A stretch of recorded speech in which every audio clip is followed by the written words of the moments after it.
ভারতের 10টি সবচেয়ে অদ্ভুত গ্রাম যেখানে সবাই বাস করতে চায়। 10 নম্বর, আমি যদি আপনাকে বলি যে এই গ্রামে কোনো ঘর, দোকান বা ব্যাংকের দরজা নেই, তাহলে আপনি কি বিশ্বাস করবেন? মহারাষ্ট্রের শনি সিংনানপুর গ্রাম তার অদ্ভুত বিশ্বাসের জন্য পরিচিত। এখানে মানুষদের বিশ্বাস যে গ্রামের রক্ষক নিজেই শনি দেবতা এবং তার আশীর্বাদে এখানে কোনো চুরি হতে পারে না। এই বিশ্বাসের কারণে এখানে ঘর ও দোকানে কোনো দরজা লাগানো হয় না।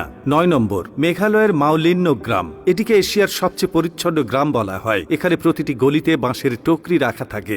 মানুষ নিজেই পরিষ্কার করে এবং কুড়ি কাছড়া ফেললে বড় জরিমানা দিতে হয়। এখানকার মানুষ পরিবেশের প্রতি এতটাই সচেতন যে এখানে প্রতিটি বাড়িতে রিসাইক্লিং করা হয় এবং প্লাস্টিকের ব্যবহার খুবই কম। এই গ্রামটি প্রকৃতি প্রেমীদের জন্য স্বর্গ থেকে কম নয়। 8 নম্বর, মেঘালয়ের খাসি উপজাতির এই গ্রামে মানুষদের কোনো নাম নেই। হ্যাঁ, এখানে প্রতিটি ব্যক্তির একটি আলাদা স্মৃতি শব্দ থাকে যার মাধ্যমে তাকে ডাকা হয়। ওই ঐতিহ্যকে ঝিংওয়ালা বলা হয়। যখন কোনো শিশু জন্মগ্রহণ করে তার মা তার জন্য একটি বিশেষ সুর তৈরি করেন এবং সেটিই তার নাম হয়ে যায়। 7 নম্বর, গ্রামের নাম শুনলে সাধারণত আপনার মাথায় দারিদ্র্য এবং কাঁচা বাড়ির কথা আসবে, কিন্তু মহারাষ্ট্রের হিওরে বাজার গ্রামটি এমন নয়। এখানে প্রায় প্রতিটি পরিবার কোটিপতি। 90s দশক পর্যন্ত এই গ্রামটি খরা এবং দারিদ্র্যের সাথে লড়াই করছিল, তবে সঠিক কৃষি ও জল ব্যবস্থাপনা প্রযুক্তির কারণে এটি সমৃদ্ধ হয়ে উঠেছে। আজ এখানে দারুণ বাড়ি, স্কুল এবং হাসপাতাল রয়েছে এবং এটি ভারতের সবচেয়ে ধনী গ্রামগুলোর মধ্যে গণ্য করা হয়। 6 নম্বর, কখনো কি শুনেছেন যে কোনো গ্রাম মাটির নিচে বসবাস করে? ছত্তিশগড়ের কুটুমসার গ্রামে